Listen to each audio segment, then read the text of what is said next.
Now I would like to return to Houdon, whose stay in Rome paralleled that of Clodion, but lasted only 4 years, from 1764 to 1768.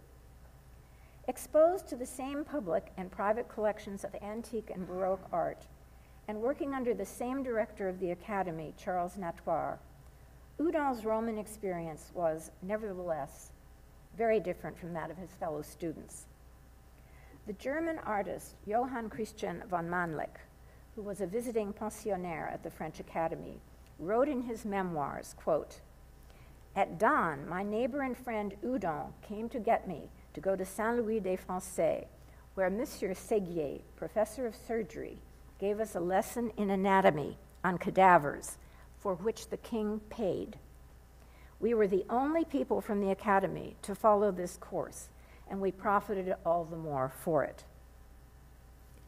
At the time, Houdon was modeling a life-size écorché, or flayed figure, in clay, that you see on the screen, as a preparatory study for a statue of St. John the Baptist,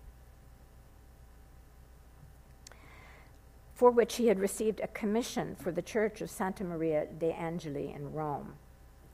Mannlich writes that the flayed figure was so admired by everyone at the Academy that Houdon was encouraged to cast the figure in plaster.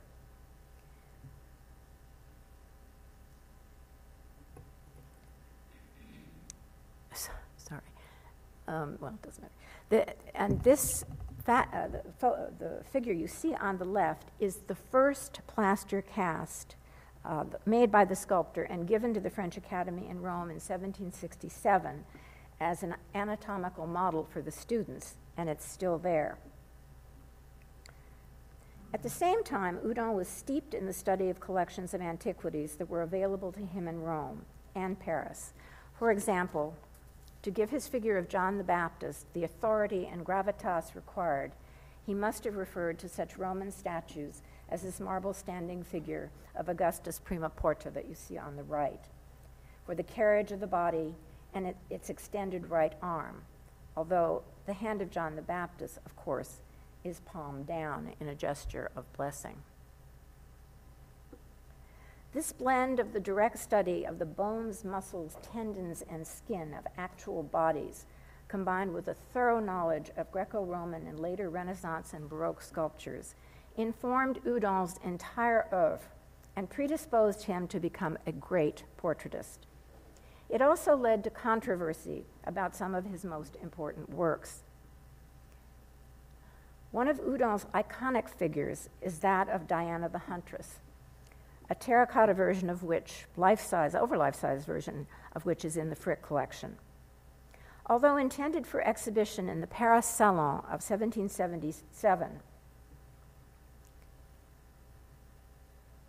this is the plaster, it was shown instead in the sculptor's studio because it was thought to be prurient. A departure from traditional classical prototypes in which the goddess wears a tunic and sandals, as in the Roman marble group after a Greek original housed in the Louvre, Houdon deliberately chose to depict the chaste goddess entirely nude, with only a crescent moon in her hair, a bow in her left hand, and an arrow in her right. Her lithe body is of ideal proportions as she runs balanced on the ball of one foot, and her anatomical details, including the genitalia, are clearly defined. The figure stirred up considerable controversy and was criticized for its nudity by the Duc d'Angevilliers, who was the Surintendant des Bâtiments du Roi, or the manager of the king's works.